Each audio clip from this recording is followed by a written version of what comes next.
Hey everyone, in this video, I'm going to explain how to connect and set up your smartwatch with your phone. This tutorial will help you pair it via Bluetooth, and it works for all smartwatches that use an app, especially Chinese smartwatches. Let's get started. Before we begin, you need to know which app your smartwatch uses. If you're not sure, check the box or the user manual.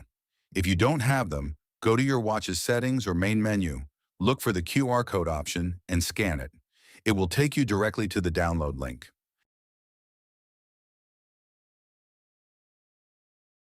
Once you download the app, make sure both Bluetooth and GPS are turned on your phone.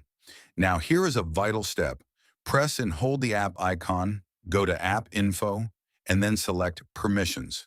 You must enable nearby devices, location, and photos or storage, which is necessary if you want to add a custom watch face later. Next, open the app. Some applications will ask you to accept the terms of service to continue. They might also ask for your name or personal data to customize your profile. In this case, we just need to accept the terms and conditions.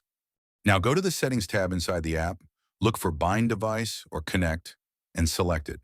If for some reason your watch doesn't show up in the list, go to your smartwatch settings, select Factory Reset or Restart, and try again. Also, make sure your watch isn't already connected to another phone. Once connected, go to the Messages or Notification section and turn on the apps you need. A pop-up will ask you to grant notification access. Accept it, and it will take you to your phone settings. Find your watch's app in the list and toggle it on. A warning will appear saying the app can read your notifications. You must accept this to complete the process. Once accepted, go back to the app and finish turning on the alerts you want. Finally, go to the main menu and look for the watch face or dial option. Follow the steps just like I'm showing you on the screen.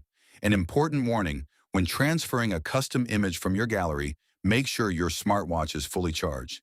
If it turns off during the transfer, it might brick and never turn back on. Once the transfer is done, your watch is fully set up. If you enjoyed this video, I would really appreciate it if you subscribe to the channel and leave a comment. Huge shout out to everyone and see you in the next video.